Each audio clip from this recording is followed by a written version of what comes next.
बोलो भागवत भगवान की जय। ओम नमो भगवते वासुदेवाय। श्रीमद्भागवत महापुराण षष्ठम स्कंद पहला अध्याय। अजामिलो उपाख्यान का प्रारंभ। राजा परीक्षित ने कहा, भगवान आप पहले द्वितीय स्कंद में निवर्ती मार्ग का वर्णन कर चुके हैं तथा यह बतला चुके हैं कि उसके द्वारा अर्चिरादि मार्ग से जीव क्रमशः ब्रह्मलोक में पहुंचता है और फिर ब्रह्मा के साथ मुक्त हो जाता है। मुनिवर, इसके सिवा आपने इस प्रवृत्ति मार्ग का भी तृतीय स्कंद में भली भांति वर्णन किया है, जिससे त्रिगुण में स्वर्ग आदि लोकों की प्राप्ति होती है और प्रकृति का संबंध ना छूटने के कारण जीवों को बार बार मृत्यु जन्म के चक्कर में आना पड़ता है। आपने यह भी बतलाया कि अधर्म करने से अनेक नरकों की प्राप्ति होती है और पांचवें स्कंद में उनका विस्तार से वर्णन भी किया है। चौथे स्कंद में आपने उस प्रथम मनमंत्र का वर्णन किया जिसके अधिपति स्वावभूम मनु थे। साथ ही चौथे और पांचवें स्कंद में प्रियव्रत और उत्तानपाद के वंशों तथा चरित्रों का एवं दीप वर्ष, समुद्र, पर्वत, नदी, उद्यान और विभिन्न द्वीपों के वृक्षों का भी निरूपण किया है। भूमंडल की स्थिति, उसके दीप वर्ष आदि विभाग, उनके लक्षण तथा परिमाण, नक्षत्रों की स्थिति, अतल वितल आदि भूविवर, सात पाताल और भगवान ने इन सब की जिस प्रकार सृष्टि की है उसका वर्णन भी सुनाया। महाभाग, अब मैं ये उपाय जानना चाहता हूँ कि जिसके अनुष्ठान से मनुष्यों को अनेक भयंकर यातनाओं से पूर्ण नरकों में न जाना पड़े, आप कृपा करके उसका उपदेश कीजिए। श्री सुखदेव जी ने कहा, मनुष्य मन, वाणी और शरीर से पाप करता है। यदि उन पापों का इसी जन्म में प्रायश्चित ना कर ले तो मरने के बाद उसे अवश्य भयंकर यातनापूर्ण नरकों में जाना पड़ता है, जिनका वर्णन मैंने तुम्हें पांचवें स्कंद के अंत में सुनाया। इसलिए बड़ी सावधानी, सजगता के साथ रोग एवं मृत्यु के पहले ही शीघ्र से शीघ्र पापों की गुरुता और लघुता पर विचार करके उनका प्रायश्चित कर डालना चाहिए, जिसे मर्मज्ञ चिकित्सक रोगों का कारण उनकी कुरता लघुता जानकर झटपट उनकी चिकित्सा कर डालता है। राजा परीक्षित ने पूछा, भगवान मनुष्य राजदंड, समाज दंड आदि लौकिक और शास्त्र उक्त नरक गमन आदि पारिलौकिक कष्टों से यह जानकर भी कि पाप उसका शत्रु है, पाप वासनाओं से विवश होकर बार बार वैसे ही कर्मों में प्रवृत्त हो जाता है, ऐसी अवस्था में उसके पापों का प्रायश्चित कैसे संभव है? मनुष्य कभी तो प्रायश्चित आदि के द्वारा पापों से छुटकारा पा लेता है, कभी फिर उन्हें ही करने लगता है। ऐसी स्थिति में मैं समझता हूँ कि जैसे स्नान करने के बाद धूल डाल लेने के कारण हाथी का स्नान व्यर्थ हो जाता है, वैसे मनुष्य का प्रायश्चित करना भी व्यर्थ ही है। श्री सुखदेव जी ने कहा, प्रस्तुत है कर्म के द्वारा ही कर्म का निर्वीज नाश नहीं होता, क्योंकि कर्म का अधिकारी अज्ञानी है। ज्ञान रहते पाप वासनाएं सर्वदा नहीं मिट सकती। इसलिए सच्चा प्रायश्चित तो तत्ववानी ही है। जो पुरुष केवल सुपथ्य का ही सेवन करता है उसे रोग अपने वश में नहीं कर सकते। वैसे ही परीक्षित जो पुरुष नियमों का पालन करता है धीरे धीरे पाप वासनाओं से मुक्त हो कल्याणप्रद तत्व ज्ञान प्राप्त करने में समर्थ होता है। जैसे बांसों के झुरमुट में लगी आग बांसों को जला डालती है, वैसे ही धर्मज्ञ और श्रद्धावान धीर पुरुष तपस्या, ब्रह्मचर्य, इंद्रिय दमन, मन की स्थिरता, दान, सत्य, बाहर भीतर की पवित्रता तथा यम नियम 9 साधनों से मन, वाणी और शरीर द्वारा किए गए बड़े से बड़े पापों को भी नष्ट कर देते हैं। भगवान की शरण में रहने वाले भक्तजन जो बिरले ही होते हैं, केवल भक्ति के द्वारा अपने सारे पापों को उसी प्रकार भस्म कर देते हैं जैसे सूर्य कोहरे को। परीक्षित, पापी पुरुष की जैसी शुद्ध भगवान को आत्मसमर्पण करने और उनके भक्तों को सेवन करने से ही वैसी तपस्या आदि के द्वारा नहीं होती। जगत में यह भक्ति का पंथ ही सर्वश्रेष्ठ बह रही तो कल्याण स्वरूप है, क्योंकि इस मार्ग पर भगवत परायण सुशील साधुजन चलते हैं। परीक्षित, जैसे शराब से भरे घड़े को नदियां पवित्र नहीं कर सकती, वैसे ही बड़े बड़े प्रायश्चित बार बार किए जाने पर भी भगवत मुख मनुष्य को पवित्र करने में असमर्थ है। जिन्होंने अपने भगवत गुणा अनुरागी मन मधुकर को भगवान श्री कृष्ण के चरण में मकरंद का एक बार पान करा दिया, उन्होंने सारे प्रायश्चित कर लिए। वे स्वप्न में भी यमराज उनके पाशधारी दूतों को नहीं देखते, फिर नरक की तो बात ही क्या है।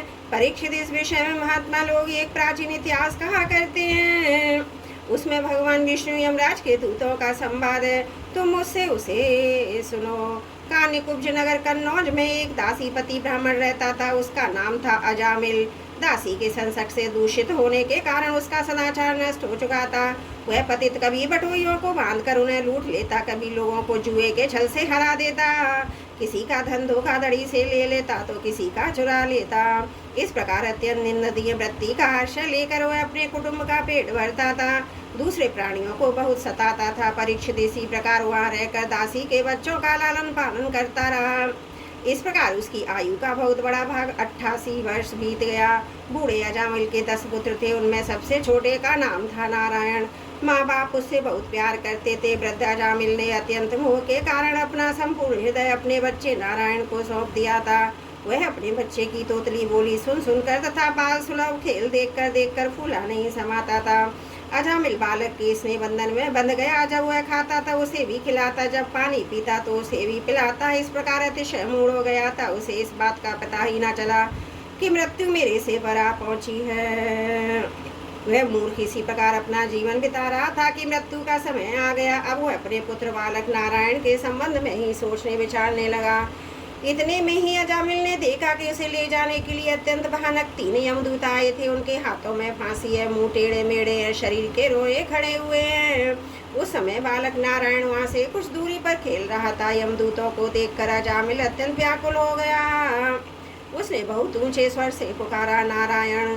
भगवान के पार्षदों ने देखा ये मरते समय हमारे स्वामी भगवान नारायण का नाम ले रहा है, उनके नाम का कीर्तन कर रहा है। अतः वे बड़े वेग से झटपट वहां आ पहुंचे। उस समय यमराज के दूत दासी पति अजामिल के शरीर में से उसके सूक्ष्म शरीर को खींच रहे थे। विष्णु दूत उन्होंने बलपूर्वक रोक दिया। उनके रोकने पर यमराज के दूतों ने उनसे कहा, रे धर्मराज की आज्ञा का निषेध करने वाले तुम लोग हो कौन? तुम किसके दूत हो? कहाँ से आए हो और यह ले जाने में हमें क्यों रोक रहे हो? क्या तुम लोग कोई देवता उपदेवता अथवा सिद्ध श्रेष्ठ हो? हम देखते हैं कि तुम सब लोगों के नेत्र कमल दल के समान कोमलता से भरे हैं। तुम पीले पीले रेशमी वस्त्र पहने हो, तुम्हारे सिर पर मुकुट, कानों में कुंडल, गले में कमल के द्वारा हरा रह रहा है उसकी अब व्यवस्था है। सुंदर सुंदर 4 भुजाएं, सभी के कर कमलों में धनुष, तरक, तलवार, गदा, शंख, चक्र, गदा और कमल आदि सुशोभित है। तुम लोगों की अंग कांति से दिशाओं का अंधकार प्राकृत प्रकाश भी दूर हो रहा है। हम धर्मराज के सेवक हैं, हमें तुम लोग क्यों रोक रहे हो? श्री सुखदेव जी कहते हैं, परीक्षित, जब यमदूतों ने इस प्रकार कहा तब भगवान नारायण के आज्ञाकारी पार्षदों ने हंसकर मेघ के समान गंभीर वाणी से उनके प्रति यूं कहा। भगवान के पार्षदों ने कहा, यमदूतों, यदि तुम लोग सचमुच धर्मराज के आज्ञाकारी हो तो हमें धर्म का लक्षण और धर्म का तत्व सुनाओ। दंड किस प्रकार दिया जाता है? दंड का पात्र कौन है? मनुष्यों में सभी पापाचारी दंडनीय अथवा उनमें से कुछ ही है? यमदूतों ने कहा, वेदों ने जिन कर्मों का विधान किया है वे धर्म है और जिनका निषेध किया है वे अधर्म है। वेद स्वयं भगवान के स्वरूप है, वे उनके स्वाभाविक श्वास प्रश्वास एवं स्वयं प्रकाश कान है, ऐसा हमने सुना है। जगत के रजो में, सतमय और तमो में सभी पदार्थ, सभी प्राणी अपने परमाश्रय भगवान में ही स्थित रहते हैं। वेद ही उनकी गुण, नाम, कर्म और रूप आदि के अनुसार उनका यथोचित विभाजन करते हैं। जीव शरीर अथवा मनोवृत्तियों से जितने कर्म करता है उसके साक्षी सूर्य हैं।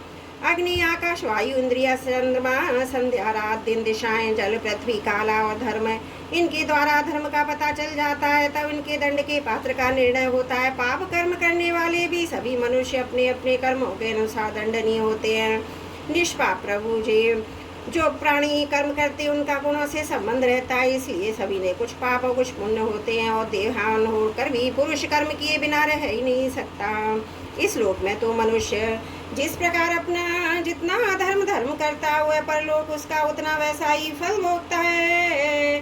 शिरोमणि, सतरज और तम, इन 3 गुणों के भेद के कारण इस लोक में भी 3 प्रकार के प्राणी दिख पड़ते हैं। पुण्यात्मा, पापात्मा, पुण्य पाप दोनों से युक्त अथवा सुखी दुखी और सुख दुख दोनों से युक्त। वैसे ही परलोक में भी उनकी त्रिविधता का अनुमान किया जाता है।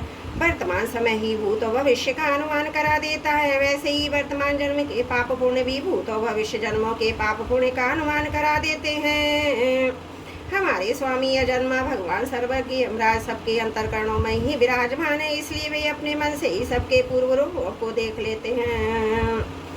वे साथ ही उनके भावी स्वरूप का भी विचार कर लेते हैं। जैसे सोया हुआ ज्ञानी पुरुष स्वप्न के समय प्रतीत हो रहे कल्पित शरीर को ही अपना वास्तविक समझता है, सोए हुए और जागने वाले शरीर को भूल जाता है, वैसे ही जीव भी अपनी पूर्व जन्मों की याद भूल जाता है। वर्तमान शरीर के सिवा पहले और पिछले शरीरों के संबंध में कुछ भी नहीं जानता। सिद्ध पुरुष और जीव इस शरीर में 5 कर्मेंद्रियां लेना देना चलना फिरना आदि काम करता है। 5 ज्ञानेंद्रियों से रूप रस आदि 5 विषयों का अनुभव करता है। 16वें मन के साथ 17वां वह स्वयं मिलकर अकेले ही मन ज्ञानेंद्रियां कर्मेंद्रियां इन तीनों के विषयों को भोगता है। जीव का यह 16 कला सत्वादि 3 गुणों वाला लिंग शरीर अनादि है। यही जीव को बार बार हर्ष शोक और भय और पीड़ा देने वाले जन्म मृत्यु के चक्कर में डालता है। जो जीव अज्ञानवश काम करता है, क्रोध लोभ मोह अहंकार मत्सर इन 6 शत्रुओं पर विजय प्राप्त नहीं कर लेता, उसे इच्छा न रहते हुए भी विभिन्न वासनाओं के अनुसार अनेक कर्म करने पड़ते हैं। वैसे स्थिति भी रेशम के कीड़े के समान अपने को कर्म के जाल में जकड़ लेता है। इस प्रकार अपने हाथों मोह का शिकार बन जाता है। कोई शरीरधारी जीव बिना कर्म किए कभी एक क्षण भी नहीं रह सकता। प्रत्येक प्राणी के स्वाभाविक गुण बलपूर्वक विवश करके उससे कर्म कराते हैं। जीव अपने पूर्व जन्मों के पाप पुण्य में संस्कारों के अनुसार स्थूल और सूक्ष्म शरीर प्राप्त करता है। उसकी स्वाभाविक एवं प्रबल वासनाएं कभी उसे माता के जैसा स्त्री रूप बना देती हैं, तो कभी पिता के जैसा पुरुष रूप। प्रकृति का संसर्ग होने से ही पुरुष अपने को अपने वास्तविक स्वरूप के विपरीत लिंग शरीर मान लेता है। इसे विप्रय भगवान के भजन से शीघ्र ही दूर हो जाता है। देवताओं, आप जानते ही हैं कि अजामिल बड़ा शास्त्रज्ञ था। शील सदाचार सद्गुणों को तो एक खजाना ही था। ब्रह्मचारी विनयी जितेंद्रिय सत्यनिष्ठ मंत्रवेत्ता पवित्र भी था। इसने गुरु अग्नि अतिथि और वृद्ध पुरुषों की सेवा की थी। अहंकार तो इसमें था ही नहीं है। समस्त प्राणियों का हित चाहता, उपकार करता, आवश्यकता के अनुसार ही बोलता, किसी के गुणों में दोष नहीं ढूंढता था। एक दिन यह ब्राह्मण अपने पिता के आदेशानुसार वन में गया। वहां से फल फूल सुविधा एवं कुछ लेकर के लिए लौटा। लौटते समय इसने देखा कि एक भ्रष्ट शूद्र जो बहुत कामी निर्लज्ज शराब पीकर किसी वैश्या के साथ विहार कर रहा था। वैश्या भी शराब पीकर मतवाली हो रही थी। नशे के कारण उसकी आंखें नाच रही थी। अर्धनग्न अवस्था में ही रही थी। शूद्र उस वैश्या के साथ कभी गाता, कभी हंसता, कभी तरह तरह की चेष्टाएं करके प्रसन्न करता। निष्पाप पुरुष और शूद्र की भुजाओं में अंगराग आदि काम दिव्य वस्तुएं लगी हुई थी। उसने उस उल्टा का आलिंगन कर रखा था। जामिल ने इस अवस्था में देखकर सहसा मोहित होकर काम के वश हो गया। यद्यपि अजामिल ने अपने धैर्य और ज्ञान के अनुसार अपने काम वेग से विचलित मन को रोकने की बहुत चेष्टाएं की, परंतु पूरी शक्ति लगा देने पर भी अपने मन को रोकने में असमर्थ रहा। उस वैश्या को निमित्त बनाकर काम पिशाच ने अजामिल के मन को ग्रस लिया। उसकी सदाचार शास्त्र संबंधी चेतना नष्ट हो गई। अब वह मन ही मन उसी वैश्या का चिंतन करने लगा। अपने धर्म से विमुख हो गया। अजामिल सुंदर सुंदर वस्त्र आभूषण आदि वस्तुएं जिनसे प्रसन्न होती ले आता है। यहाँ तक कि उसने अपने पिता की सारी संपत्ति देकर भी उसे उल्टा को रिझाया। यह ब्राह्मण उसी प्रकार की चेष्टा करता जिससे वैश्या प्रसन्न हो।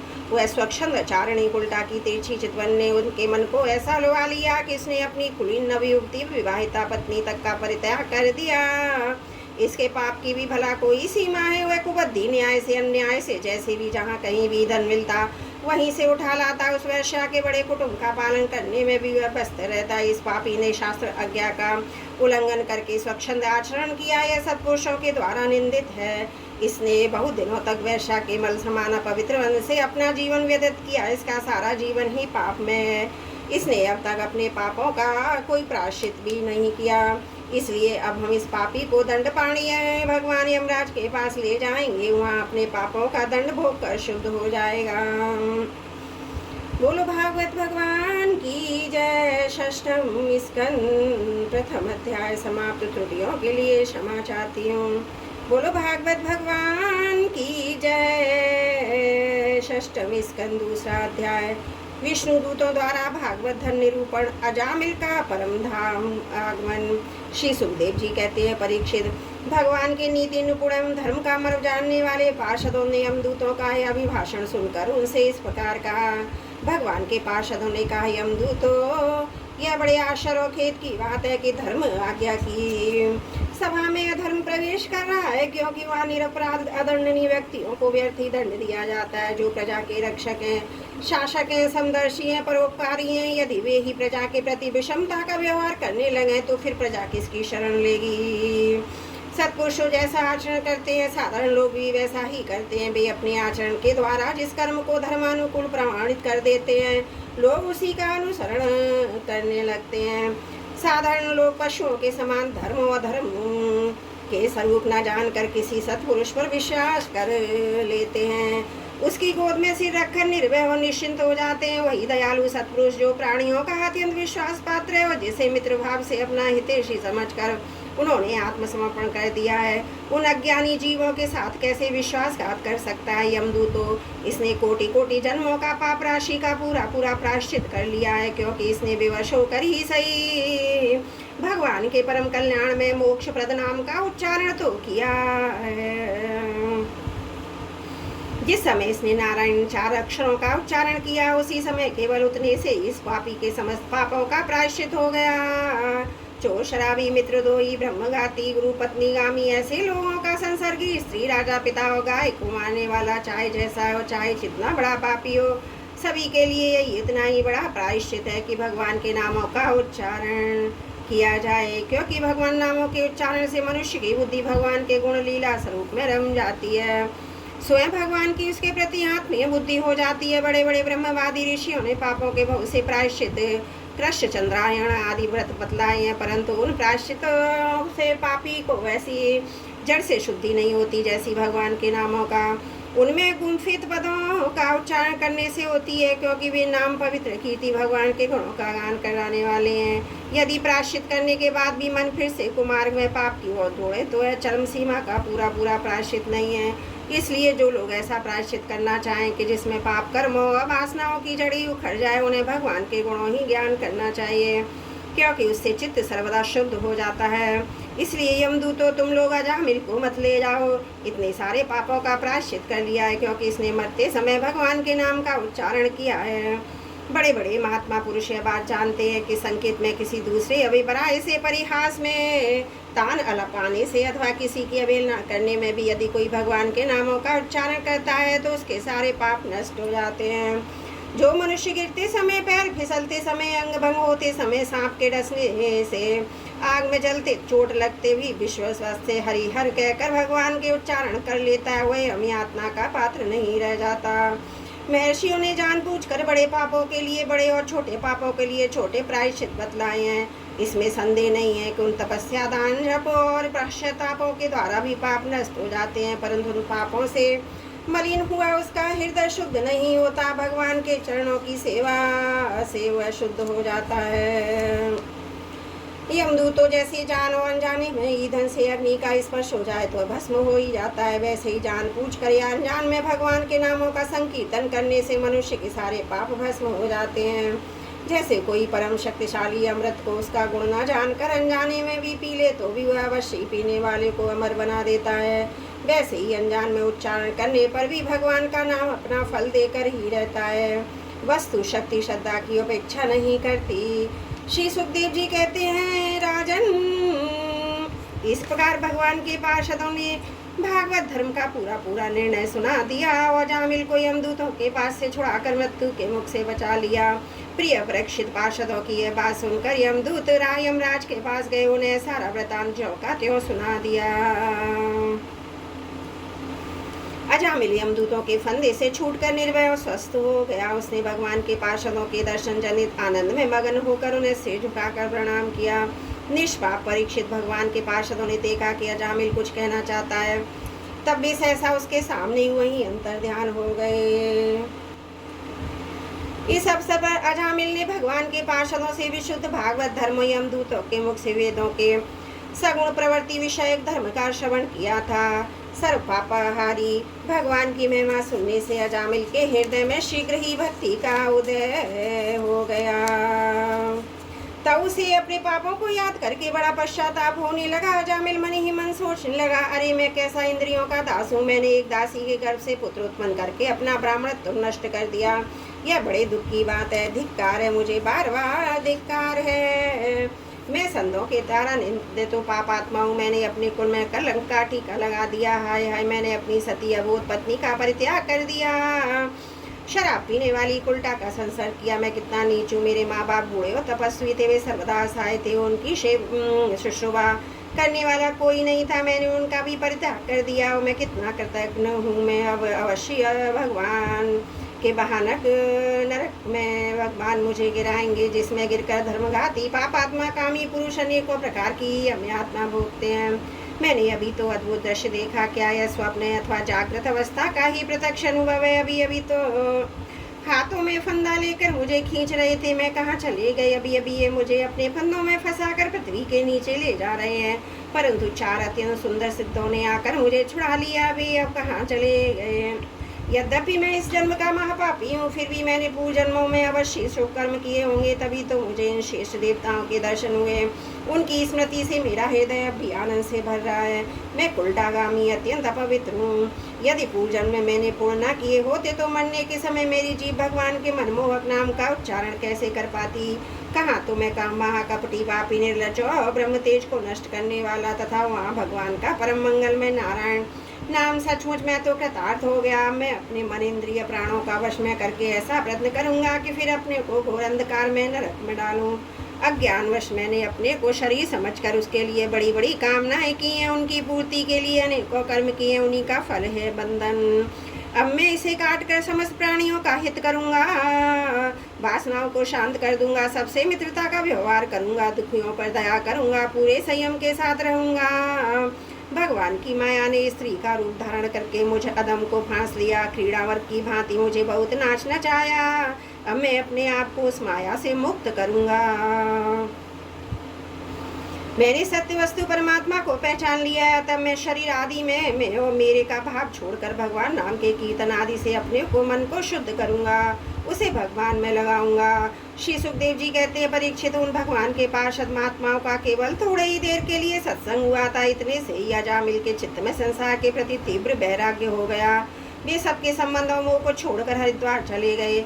उस देव स्थान में जाकर वे भगवान के मंदिर में आसन से बैठ गए। उन्होंने योग मार्ग का आश्रय लेकर अपनी सारी इंद्रियों को विषयों से हटाकर मन में लीन कर लिया, मन को बुद्धि में मिला दिया। इसके पश्चात आत्मचिंतन के द्वारा अपनी बुद्धि को विषयों से पृथक कर लिया तथा भगवान के धाम अनुभव स्वरूप ब्रह्म में जोड़ दिया। इस प्रकार जब अजामिल की बुद्धि त्रिगुणमयी प्रकृति से ऊपर उठकर भगवान के स्वरूप में स्थित हो गई, तब उन्होंने देखा कि उनके सामने वे चारों पार्षद जिन्हें उन्होंने पहले देखा था खड़े हैं। अजामिल ने सिर झुकाकर उन्हें नमस्कार किया। उनका दर्शन पाने के बाद उन्होंने उस तीर्थ स्थान में गंगा के तट पर अपना शरीर त्याग दिया। तत्पश्चात भगवान के पार्षदों का स्वरूप प्राप्त कर लिया। अजामिल भगवान के पार्षदों के साथ स्वर्ण में विमान पर आरोहण होकर आकाश मार्ग से भगवान लक्ष्मीपति के निवास स्थान बैकुंठ को चले गए। परीक्षित, अजामिल ने दासी का सहवास करके सारा धर्म कर्म चौपट कर दिया था। वे अपने निंदित कर्म के कारण पतित हो गए थे। नियमों से च्युत हो जाने के कारण उन्हें नरक में गिराया जा रहा था, परंतु भगवान के एक नाम का उच्चारण करने मात्र से वे तत्काल मुक्त हो गए। जो लोग इस संसार बंधन से मुक्त होना चाहते हैं, उनके लिए अपने चरणों के स्पर्श से तीर्थों को भी तीर्थ बनाने वाले भगवान के नाम से बढ़कर कोई साधन नहीं है, क्योंकि नाम का आश्रय लेने से मनुष्य का मन फिर कर्म के पचड़ों में नहीं पड़ता। भगवत नाम की अतिरिक्त और किसी पाश्चात्य का आश्रय लेने पर मन रजोगुण और तमोगुण से ग्रस्त ही रहता है तथा पापों का पूरा नाश भी नहीं होता। परीक्षित, यह इतिहास अत्यंत गोपनीय और समस्त पापों का नाश करने वाला है। जो पुरुष श्रद्धा और भक्ति के साथ इसका श्रवण कीर्तन करता है, वह नरक में कभी नहीं जाता।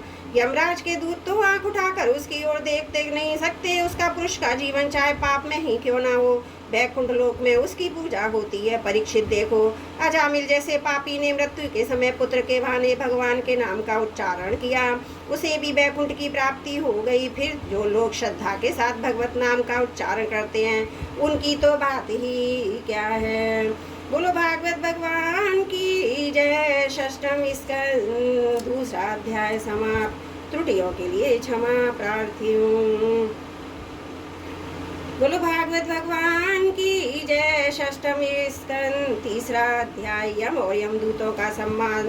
राजा परीक्षित ने पूछा, भगवान देवादि देव धर्मराज के वश में सारे जीव और भगवान के पार्षदों ने उन्हीं की आज्ञा भंग कर दी था, उनके दूतों को अपमानित कर दिया। जब उनके दूतों ने यमपुरी में जाकर उनसे अजामिल का वृतांत कह सुनाया, तब सब कुछ सुनकर उन्होंने अपने दूतों से क्या कहा। ऋषिवर, मैंने ये पहले कभी बात नहीं सुनी कि किसी ने भी कारण धर्मराज के शासन का उल्लंघन किया हो। भगवान, इस विषय में लोग बहुत संदेह करते हैं, उनका निवारण आपके अतिरिक्त दूसरा कोई नहीं कर सकता, ऐसा मेरा निश्चय है। श्री सुखदेव जी कहते हैं, परीक्षित, जब भगवान के पार्षदों ने यमदूतों का प्रयत्न विफल कर दिया, तब उन लोगों ने स्वयं पुरी के स्वामी एवं अपने शासक यमराज के पास जाकर निवेदन किया। यमदूतों ने कहा, प्रभु, संसार के जीव तीन प्रकार के कर्म करते, पाप, पुण्य अथवा दोनों से मिश्रित। इन जीवों को उन कर्मों का फल देने वाले शासक संसार में कितने, यदि संसार में दंड देने वाले बहुत से शासक हैं, तो किसे सुख मिले और किसे दुख, इसकी व्यवस्था एक सी ना हो सकेगी।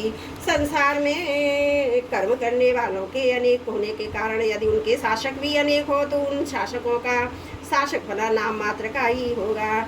जैसे एक सम्राट के अधीन बहुत से नाम पात्र के समान तो होते हैं, इसलिए हम तो ऐसा समझते हैं कि अकेले आप ही समस्त प्राणियों और उनके स्वामियों के भी अधीश्वर हैं। आप ही मनुष्यों के पाप पुण्य के निर्णायक, दंडदाता और शासक हैं। प्रभु, अब तक संसार में कहीं भी आपके द्वारा नियत किए हुए दंड की अवहेलना नहीं हुई थी, किंतु इस समय 4 अद्भुत सिद्धों ने उनकी आज्ञा का उल्लंघन कर दिया। प्रभु, आपकी आज्ञा से हम लोग एक पापी को यातना गृह की ओर ले जा रहे थे, परंतु उन्होंने बलपूर्वक आपके फंदे काट कर उसे छुड़ा दिया।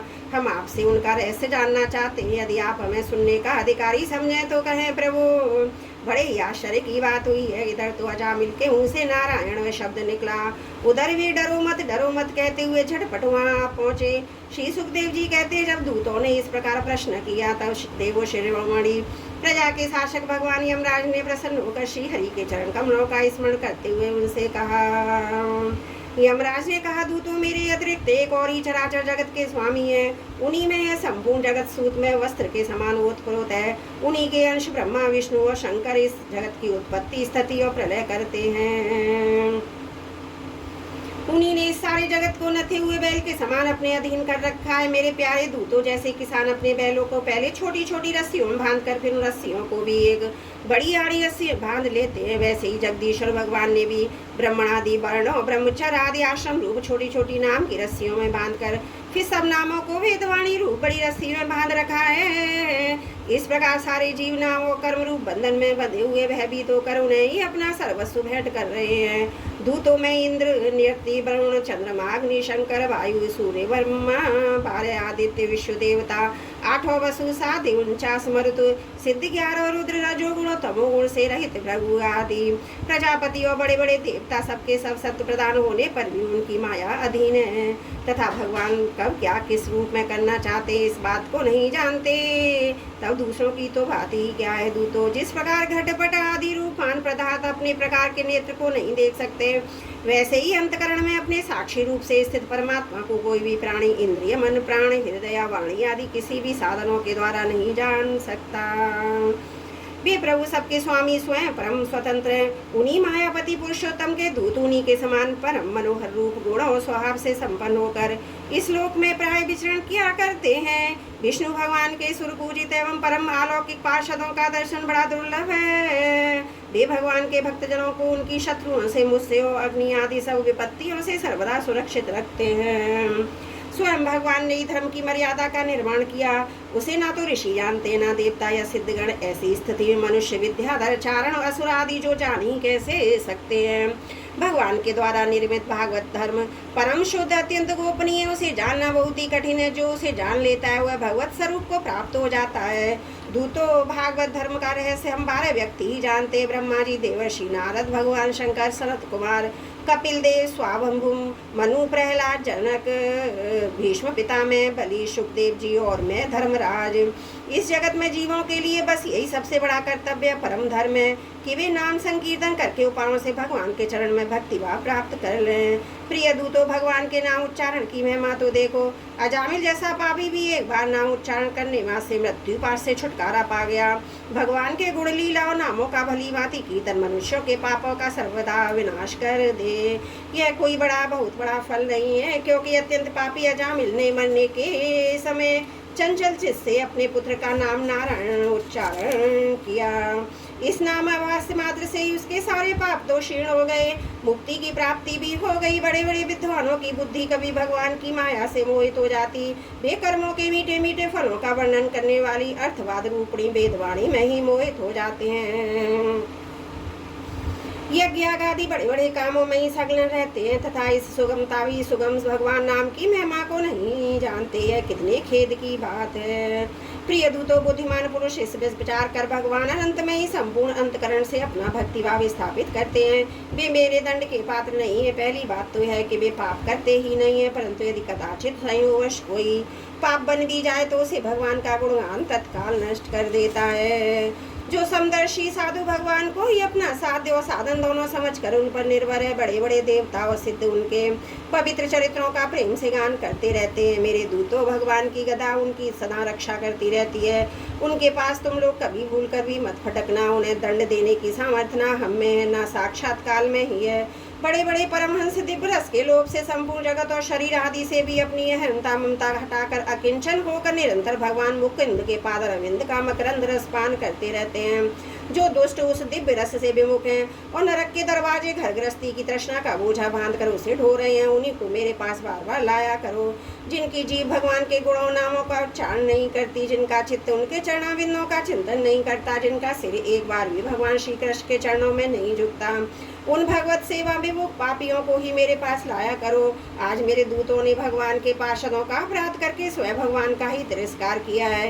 ये मेरा ही अपराध है। पुराण पुरुष भगवान नारायण हम लोगों का यह अपराध क्षमा करें। हम अज्ञानी होने पर भी उनके निज जन और उनकी आज्ञा पाने के लिए अंजलि बांधकर सदा उत्सुक रहते हैं। अतः परम महिमान्वित भगवान के लिए योग्य है कि वे क्षमा करें। मैं उन सर्वांतरयामी एक रस अनंत प्रभु को नमस्कार करता हूँ। श्री सुखदेव जी कहते, परीक्षित, इसलिए तुम ऐसा समझ लो कि बड़े से बड़े पापों का सर्वोत्तम अंतिम और पाप वासनाओं को भी निर्मूल कर डालने वाला प्रायश्चित यही है कि केवल भगवान के गुणों को, लीलाओं को, नामों का संकीर्तन किया जाए। इसी से संसार का कल्याण हो सकता है। जो लोग बार बार भगवान के उदार और कृपा पूर्ण चरित्रों का श्रवण कीर्तन करते हैं, उनके हृदय में प्रेममयी भक्ति का उदय ही हो जाता है। उस भक्ति से जैसे आत्मशुद्धि होती है, वैसे ही कृष्ण चंद्रायण आदि व्रतों से नहीं होती। जो मनुष्य भगवान श्री कृष्णचंद्र के चरणाविंद मकरंद रस का लोभी भ्रमर है, वह स्वभाव से ही माया के आपात रंभे दुखद और पहले से ही छोड़े हुए विषयों में फिर नहीं रमता। किंतु जो लोग उस दिव्य रस से विमुख हैं, कामनाओं ने जिनकी विवेक बुद्धि पर पानी फेर दिया है, वे अपने पापों का मार्जन करने के लिए पुनः प्रायश्चित रूप कर्म ही करते हैं। इससे होता यह है कि उनके कर्मों की वासना मिटती नहीं, फिर वैसे ही दोष कर बैठते हैं। परीक्षित, जब यमदूतों ने अपने स्वामी धर्मराज के मुख से इस प्रकार भगवान की महिमा सुनी और उसका स्मरण किया, तब उनके आश्चर्य की सीमा न रही। तभी से वे धर्मराज की बात पर विश्वास करके अपने नाश की आशंका भगवान के आश्रित भक्तों के पास नहीं जाते, और तो क्या वे उनकी ओर आंख उठाकर देखने में भी डरते हैं। प्रिय परीक्षित, इतिहास परम गोपनीय अत्यंत रहस्यमय है। मलय पर्वत पर विराजमान भगवान अगस्त्य जी ने श्री हरि की पूजा करते समय मुझे यह सुनाया था। बोलो भागवत भगवान की जय। षष्ठम स्कंद तृतीय अध्याय समाप्त। त्रुटियों के लिए क्षमा चाहती हूँ। बोलो भागवत भगवान की जय। षष्ठम स्कंद चौथा अध्याय। दक्ष के द्वारा भगवान की स्तुति, भगवान का प्रादुर्भाव। राजा परीक्षित ने पूछा, भगवान आपने संक्षेप से तीसरे स्कंद में इस बात का वर्णन किया। स्वाभंभू मनवंतर में देवता, असुर, मनुष्य, सर्प, पशु, पक्षी आदि की सृष्टि कैसे हुई, अब मैं उसी का विस्तार जानना चाहता हूँ। प्रकृति आदि कारणों के भी परम कारण भगवान अपनी जिस शक्ति जिस प्रकार उसके बाद की सृष्टि कहते हैं, उसे जानने की भी मेरी इच्छा है। सूर्य जी कहते हैं, शौनक आदि ऋषियों।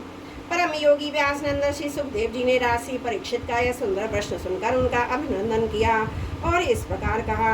श्री सुखदेव जी ने कहा, राजा प्राचीन वरी के 10 लड़के जिनका नाम प्रचेत था, जब समुद्र से बाहर निकले तब उन्होंने देखा हमारे पिता के निवृत्ति प्रायण हो जाने से सारी पृथ्वी पेड़ों से घिर गई है।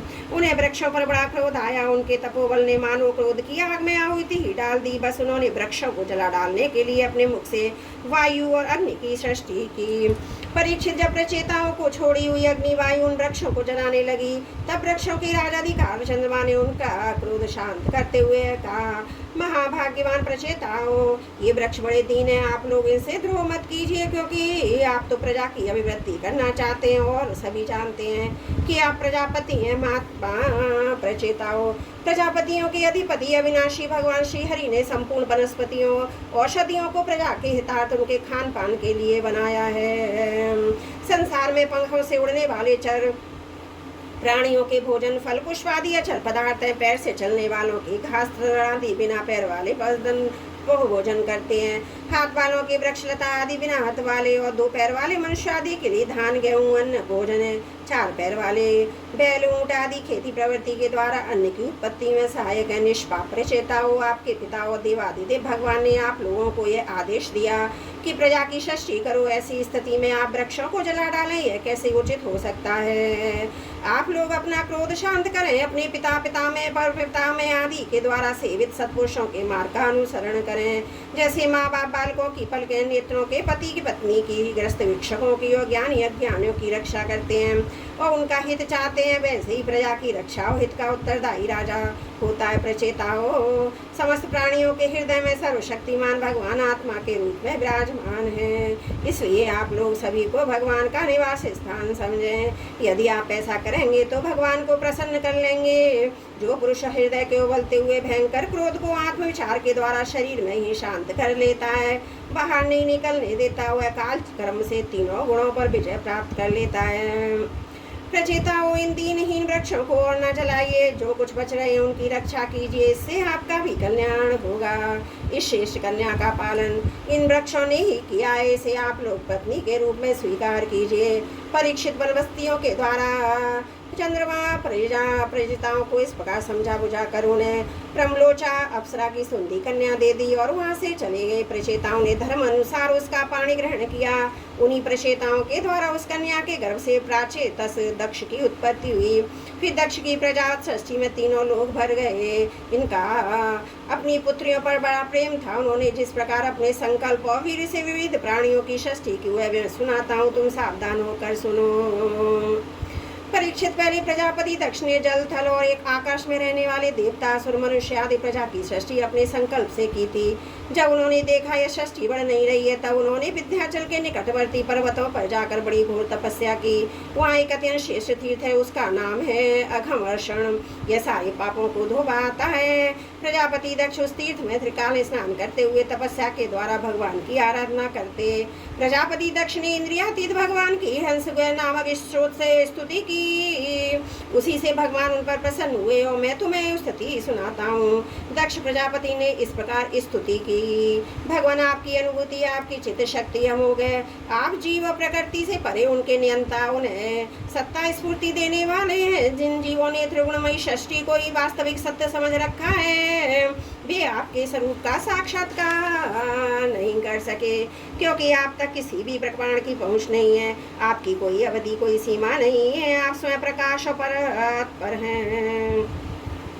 मैं आपको नमस्कार करता हूँ। यों ही जीव और ईश्वर एक दूसरे के सखाए हैं, इसी शरीर में इकट्ठे ही निवास करते हैं, परंतु जीव सर्वशक्तिमान आपके संख्य भावों को नहीं जानता। ठीक वैसे ही जैसे रूप, रस, गंध आदि विषय अपने प्रकाशित करने वाली नेत्र, घ्राण आदि इंद्रिय वृत्तियों को नहीं जानते, क्योंकि आप जीव और जगत के दृष्टा हैं, दृश्य नहीं। महेश्वर, मैं आपके श्री चरणों में नमस्कार करता हूँ। देह, प्राण, इंद्रिय, अंतकरण की वृत्तियाँ, पंच महाभूत और उनकी तन्मात्राएं, ये सब जड़ होने के कारण अपने को और अपने से अतिरिक्त को भी नहीं जानते। परंतु जीव इन सबको और इनके कारण सतरज तमो इन 3 गुणों को भी जानता है, परंतु वह भी दृश्य और यज्ञ रूप से आपको नहीं जानता, क्योंकि आप ही सबके ज्ञाता और अनंत हैं। इसलिए प्रभु मैं तो केवल आपकी स्तुति करता हूँ। जब समाधि काल में प्रमाण विकल्प और विपर्य रूप विविध ज्ञान और स्मरण शक्ति का लोप हो जाने से इस नाम रूपात्मक जगत का निरूपण करने वाला मनोपुरम हो जाता है, तब उस समय बिना मन के भी केवल सच्चिदानंदमय अपनी स्वरूप स्थिति के द्वारा प्रकाशित होते रहते हैं। प्रभु आप शुद्ध हैं और शुद्ध हृदय मंदिर ही आपका निवास स्थान है। आपको मेरा नमस्कार है। जैसे याज्ञिक लोग काष्ठ में छिपे हुए अग्नि को सामिधेनी नामक 15 मंत्रों के द्वारा प्रकट करते हैं, वैसे ही ज्ञानी पुरुष अपनी 27 शक्तियों के भीतर गुण भाग से छिपे हुए आपको अपनी शुद्ध बुद्धि के द्वारा हृदय में ही ढूंढ निकालते हैं। जगत में जितनी भिन्नताएं दिख पड़ती हैं वे सब माया की ही है। माया का निषेध कर देने पर केवल परम सुख के साक्षात्कार स्वरूप आप ही अवशेष रहते हैं, परंतु जब विचार करने लगते हैं तब आपके स्वरूप में माया की उपलब्धि निर्वचन नहीं हो सकता, अर्थात माया भी आप ही हैं, तो सारे नाम और सारे रूप आपके ही हैं। प्रभु आप मुझ पर प्रसन्न होइए, मुझे आत्मसात से पूर्ण कर दीजिए। प्रभु जो कुछ वाणी से कहा जाता है अथवा जो कुछ मन बुद्धि इंद्रियों से ग्रहण किया जाता है वह आपका स्वरूप नहीं है, क्योंकि वह तो गुण रूप और आप गुणों की उत्पत्ति प्रलय के अधिष्ठान है। आप में केवल उनकी प्रतीति मात्र और भगवान आप में ही सारा जगत स्थित है। आपसे ही निकला और आपने और किसी के सहारे नहीं अपने आप से ही इसका निर्माण किया है। ये आपका ही है, आपके लिए ही है। इसके रूप में बनने वाले भी आप हैं और बनाने वाले भी आप हैं।